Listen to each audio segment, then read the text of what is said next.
Habang papunta sa isang salo-salo, kausap ni Emily ang kanyang kasintahang si Kevin. Gayunpaman, biglang nawalan ng koneksyon at natapos ang tawag. Tiningnan ni Emily ang kanyang telepono at nagulat nang makitang sira ang screen. Pagdating niya sa bahay ng kanyang kaibigan, ipinakita niya sa kanila ang telepono at ipinagpalagay na konektado ito sa kometa na dadaan sa Earth ngayong gabi dahil nabanggit sa balita na maaari itong magdulot ng ganitong pangyayari.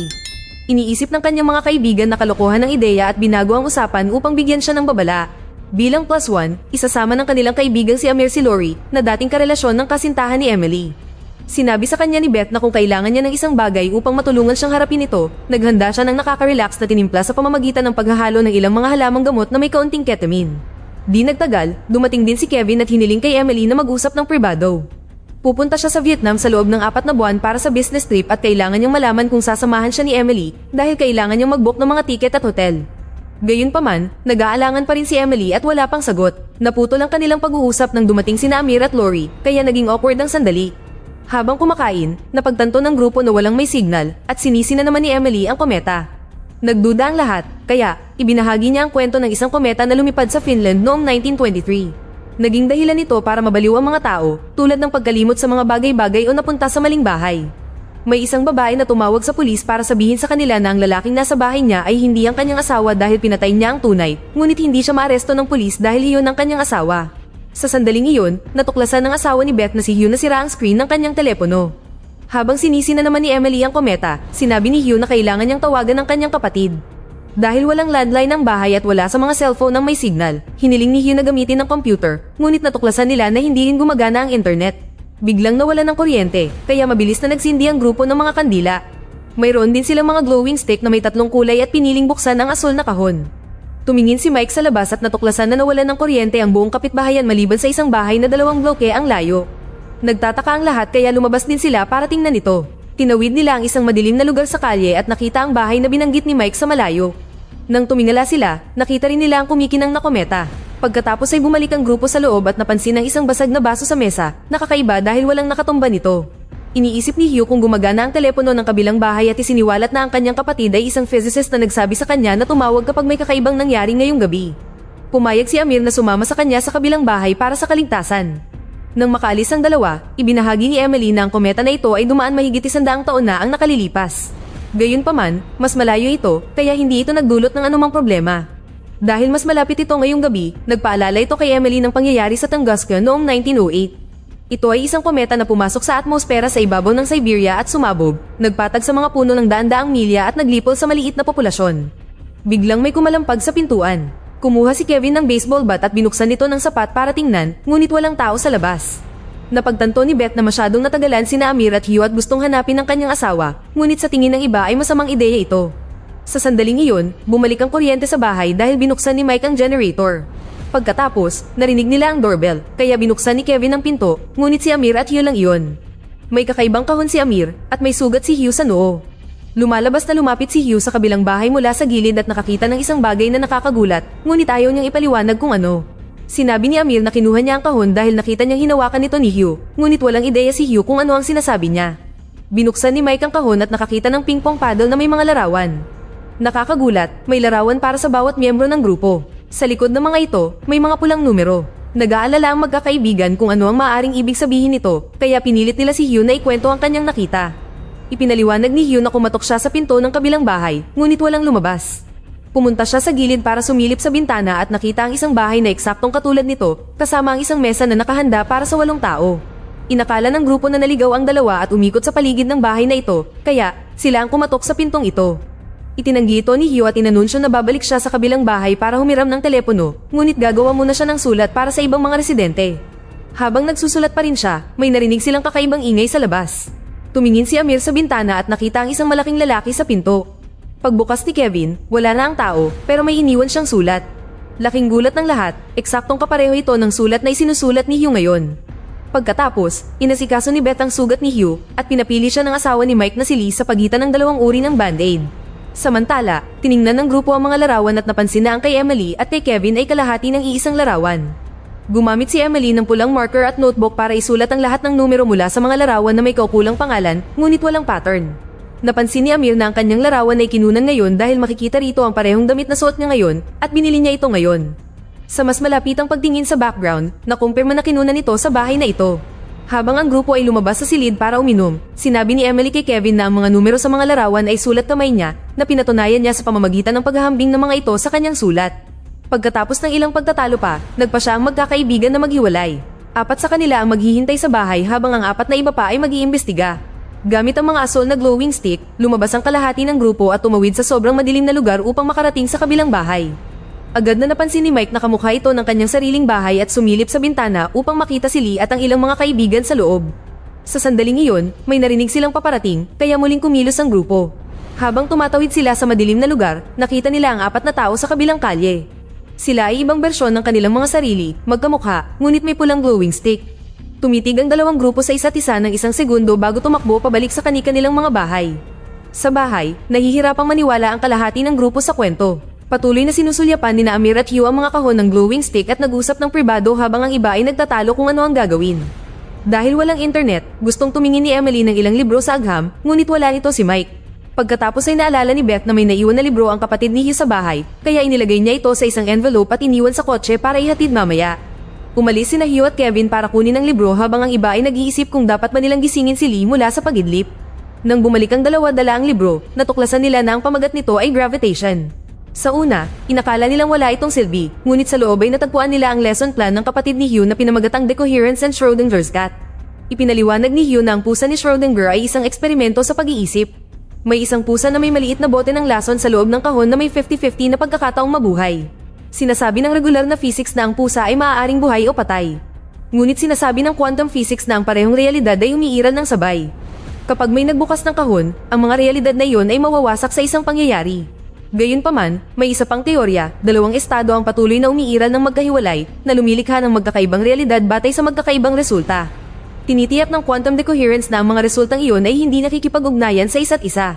Napagpasyahan ng grupo na ang kometa ay nagdudulot sa kanila na makakita ng isa pang realidad, ngunit hindi nila alam kung mananatili silang magkahiwalay tulad ng pangalawang teorya o ang isa ay babagsak tulad ng unang teorya. Nagkaroon ng pagtatalo at napagpasyahan ni Mike na kailangan niyang patayin ang kanilang isa pang bersyon upang ang kanyang realidad ang mabuhay. Lasinggero noon si Mike, kaya kung ang kanyang isa pang bersyon ay umiinom, maaaring mapanganib ito. Sinusubukang maunawaan siya, nagtanong ang grupo kung ano ang nakita ni Mike sa kabilang bahay, kaya binanggit ni Mike sina Hugh, Amir at Lee. Gayunpaman, kasalukuyang umiidlip si Lee na nangangahulugang sa kabilang bahay, si Beth ang umiidlip, at sa makatuwid, hindi pa nila alam ang tungkol sa libro. Naisip ni Mike na dapat silang pumunta sa kotse ng kabilang Hugh at nakawin ang libro upang hindi maintindihan ng kabilang bahay ang parehong mga ideya, ngunit tumanggi si Hugh na ibigay sa kanya ang kanyang mga susi. Sa sandaling iyon, nagising si Lee. Habang ikinukwento ng iba ang nangyari, kinausap ni Mike si Kevin ng pribado at sinabing gusto nitong pumunta sa kabilang bahay. Plano niyang i-blackmail ang isa pang sarili niya para pigilan ang kabilang grupo sa pagkuha ng libro. Iniisip ni Kevin na masamang ideya iyon, ngunit hindi siya pinansin ni Mike. Samantala, sinabi ni Lee na medyo nahihilo pa rin siya dahil sa tinimpla. Inamin ni Beth na binigyan niya ito ng ilan sa kanyang tinimpla para makatulog siya, ngunit sinabi niyang siya ang humingi nito. Nabigla ang buong grupo habang napapaisip kung nilagyan ni Beth ang kanilang pagkain ng tinimpla, kaya ang kakaibang pangyayaring ito ay maaaring isang halusinasyon lamang. Sumumpa si Beth na hindi niya ginawa iyon at pumunta sa kusina para ipakita sa kanila ang bote. Ipinaalala sa kanila na para maabot ang ganoong kalagayan ng pag-iisip, kailangan nilang inumin ang lahat. At kahit na gayon, hindi pa rin ito sapat dahil ilang patak lang ng ketamine ang ginamit niya sa herbal mixture. Bukod pa rito, kahit na halusinasyon lang iyon, imposibleng maghalusinasyon ng 8 tao ng eksaktong parehong bagay. Habang nagtatalo ang lahat sa kusina, bumalik sina Hugh at Amir sa dining room at inilabas ang kanilang mga glowing stick na nagpapakita ng pulang kulay. Sila pala ang 2 lalaki mula sa kabilang bahay at hindi pa bumabalik ang orihinal. Kinuha nila ang kahon na may mga larawan at libro at umalis. Pagkatapos ay pumasok si Mike sa bahay at napagtanto ni Kevin na hindi niya napansin na umalis siya. Ipinaliwanag ni Mike na naisip niyang nakawin ng isa pang libro, ngunit hindi niya ito ginawa, kaya sa halip, nag-iwan siya ng isang sulat para sa kanyang sarili. Hindi maintindihan ni Kevin kung paano niya nagawa ang lahat ng iyon sa loob ng 5 minuto, ngunit sumumpa si Mike na 45 minuto siyang wala. Pagod na sa nangyayari, nagpa siya si Mike na uminom muli. Napansin ng iba na wala na sina Amir, Hugh, ang kahon, at ang libro at napagtanto nilang kakaiba ang kinikilos ng 2 iyon simula nang bumalik sila. Gusto sana silang hanapin ni Kevin, ngunit hindi siya pinayagang umalis ni Emily. Sa kusina, hinuhugasan ni Lee ang mga pinggan habang inaamin niyang natatakot siyang uminom muli si Mike. Kinomfort siya ni Beth habang kumokonsumo ng tinimpla. Sa isa pang silid, hinaharot ni Lori si Kevin habang sinasabing sinusuportahan niya ito laban sa ugali ni Emily. Bigla, hinalikan siya nito, ngunit itinulak siya ni Kevin. Narinig ito ni Beth. Samantala, napagtanto ni Emily na kung ang mga litrato ay mula sa kabilang bahay, dapat ay mayroon din silang kapareho nito. Dinala ni Mike ang kanilang mga lumang litrato noong bakasyon, ngunit hindi niya pinangahasan na gupitin ang litrato nila ni Kevin. Sa sandaling iyon, nilapitan siya ni Beth na nagsabi sa kanya na ang lahat ng nangyayari ay may dahilan. Sa kusina, naghanap si Mike ng mas maraming alak at ginamit ni Lee ang pagkakataong ito para makausap siya. Sinabi niya sa kanya na hindi siya dapat mawalan ng kontrol ng ganito dahil walang sino man sa ibang realidad ang maaaring magmahal sa kanya tulad ng pagmamahal niya rito. Dahil dito, inamin ni Mike na nagkamali siya. Kasabay nito, sinubukan ni Emily na kausapin si Mike dahil sinabi sa kanya ni Beth ang kanyang narinig, ngunit ayaw niyang pag-usapan ito. Biglang nawalan muli ng kuryente at nagmadali ang grupo para magsindi ng mas maraming kandila. Pagkatapos, nakarinig sila ng pagbasag ng bintana ng kotse, kaya nagkasundo silang lumabas ng magkasama para mag-imbestiga. Sa labas, natuklasan nila na nabasag ang bintana ng kotse ni Hugh, ngunit walang kinuha o naiwan. Habang abala ang lahat, pumunta si Emily sa kanyang kotse para kumuha ng singsing mula sa kanyang glove compartment. Isinuot niya ito bago siya nagulat kay Kevin na nag-aalala sa kanya. Naalala ni Emily ang pagkakataong ibinigay nito sa kanya ang singsing na ito at niyakap siya. Pagkatapos ay tinanong niya kung may nakita silang mga palatandaan sa kotse ni Hugh, ngunit hindi alam ni Kevin ang kanyang sinasabi. Natakot si Emily nang mapagtanto niyang ito ang Kevin mula sa ibang realidad, kaya bumalik siya sa bahay at napansing hindi pa nakakabalik ang lahat. Nagtataka ang grupo kung bakit binasag ng iba nilang sarili ang bintana gayong wala na ang libro. Tinanong ni Kevin kung saan galing si Emily at ipinakita niya sa kanya ang singsing na kinumpirma na ibang Kevin ang nakausap niya kanina. Sa sandaling iyon, nakarinig sila ng isa pang ingay at tumingin sa labas ng bintana at nakita sina Hugh at Amir na papalapit sa bahay. Asol ang kanilang mga glowing stick kaya binuksan nila ang pinto para sa kanila. Inilapag ni Hugh at Amir ang libro sa mesa at ibinahagi ang nangyari, ngunit pareho lang ang kwento gaya ng dati. Tinanong sila ng kanilang mga kaibigan kung bakit nila inuulit ang mga bagay-bagay, ngunit sumumpa ang dalawa na hindi pa sila nakakabalik sa bahay na ito simula nang umalis sila noong unang beses. Napansin ni Lee na iba ang band-aid si Hugh, kaya naglabas ang dalawa ng mga pulang glowing stick na nakita nila sa kabilang bahay, kaya pareho silang mayasol at pula. Napagtanto ng grupo na ang Hugh at Amir kanina ay mula sa kabilang realidad. Sinabi ni Amir kay Mike na nag-aalala ang isa pa niyang sarili para sa kanya.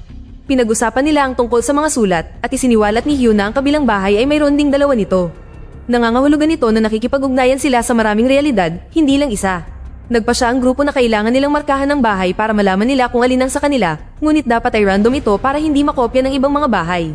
Di nagtagal, naisip nila ang ideya na gumamit ng dice. Sunod, bawat isa sa kanila ay nakakuha ng isang random na numero. Pagkatapos nilang sabihin ito, napagtanto nila na iyon ang mga numero sa mga larawan na nangangahulugang ginawa na ito ng kabilang bahay.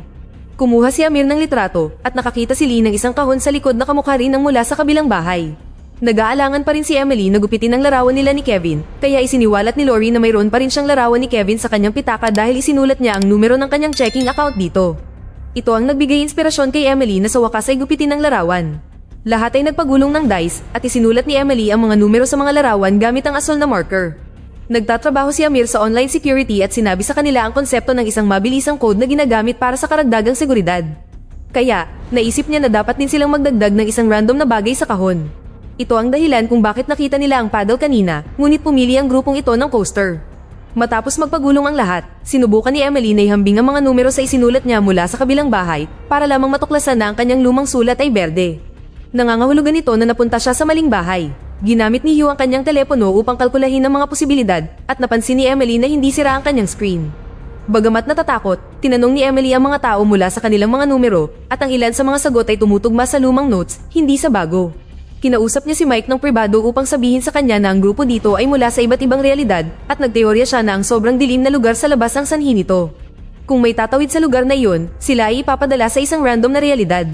Gusto ni Emily na bumalik sa kanyang realidad bago mawala ang kometa, kung hindi, makukulong siya dito. Iginiit ni Mike na kung talagang random ang madilim na lugar, hindi nila mahahanap ang daan pabalik. Bigla silang nakarinig ng ingay sa pinto at isang sulat ang inilagay sa ilalim nito. Kinuha ito ni Hugh at binasa ang Beth plus book equals Trinidad Club, huwag hayaang mangyari ito. Ikinwento ni Kevin sa grupo ang tungkol sa kalokohang ideya ni Mike para mang-blackmail at sinubukang baguhin ang usapan, ngunit gustong malaman ni Hugh kung bakit naroon ang pangalan ni Beth. Tumanggi siyang sumagot, gayunpaman, nagsimulang magdugo ang ilong niya, kaya wala siyang ibang magawa kundi umamin. May nangyari sa kanila ni Mike 12 taon na ang nakalilipas. Nagulat si Hugh nang mapagtanto niyang alam na ng lahat maliban sa kanya. Sinubukan ng grupo na ipaliwanag na sinabi sa kanila ni Mike na nakausap na niya si Hugh tungkol dito, kaya inakala nilang nalutas na ito.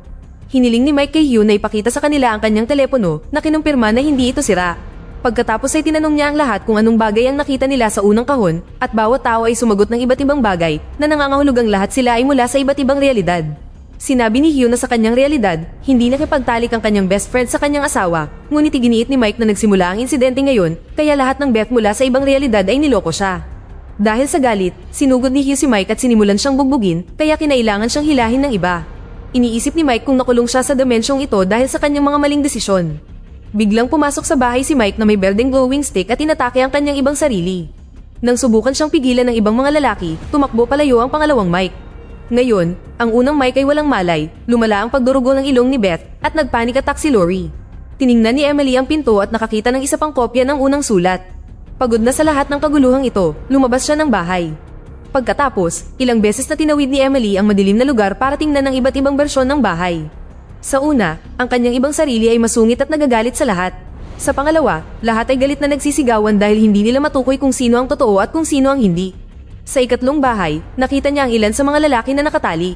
Sa pang-apat, nagkabalikan sina Kevin at Lori. Sa sandaling iyon, nakita ni Emily ang kometa sa kalangitan at sinundan ng dinaraanan nito patungo sa isang realidad kung saan masayang nagkukwentuhan ng grupo, walang kamalay-malay sa nangyayari sa labas. Tila masaya ang isa pang Emily kay Kevin, kaya palihim na pumasok si Emily sa loob ng pinto sa likuran at ninakaw ang tinimpla ni Beth. Pagkalipas ng ilang segundo, ang grupo sa realidad na ito ay nakarinig ng ingay at lumabas at nalaman nilang sira ang bintana ng kotse ni Hugh na nangangahulugang si Emily ang may gawa nito. Nang pumunta ang isa pang Emily sa kotse niya para kunin ang singsing, ginulat siya ng pangunahing Emily mula sa likuran at pinatulog gamit ang tinimpla ni Beth. Iniwan niya ang katawan sa likurang upuan at kinuha ang kanyang jacket bago bumalik sa loob. Nang makita niya ulit si Kevin, ipinakita niya rito ang singsing at masayang hinalikan. Nagtaka ang iba kung ano ang ginawa niya, kaya gumawa siya ng dahilan tungkol sa magandang tanawin sa labas. Lumabas ang kanyang mga kaibigan at pinanood ang pagkabasag ng kometa sa kalangitan. Sa sandaling iyon, mahinang gumapang pabalik sa bahay ang isa pang Emily at nakarating sa banyo. Sinundan siya ng pangunahing Emily at hinampas gamit ang takip ng inidoro para patayin. Pagkatapos ay itinago niya ang bangkay sa bathtub. Nang tingnan niya ang kamay niya, napagtanto niyang nawala niya ang singsing sa pakikipaglaban, kaya kinuha niya ang singsing mula sa bangkay at nilinis ang mga mantsa ng dugo bago umalis. Sa sala, nahihilo si Emily at nawalan ng malay. Kinaumagahan, nagising si Emily sa sopa at napagtanto niyang matagumpay siyang nanatili sa realidad na ito. Pagpunta niya sa banyo, nakita niya si Beth nakakalabas lang mula sa shower, kaya naisip niyang nawala ang isa pang Emily nang bigla na lang gumuho ang realidad. Para makasiguro, lumabas siya at nakita ang kotse ni Hugh na may sirang bintana at ang libro ay nasa upuan pa rin. Lumapit si Kevin para kamustahin siya at isiniwalat na natagpuan niya ang singsing sa banyo, kaya ngayon ay dalawa na ang hawak ni Emily. Sa sandaling iyon, tumunog ang telepono ni Kevin at nagulat siya nang makita ang pangalan ni Emily sa screen. Sinagot niya ang tawag at naging seryoso ang kanyang mukha nang marinig niya ang boses ni Emily.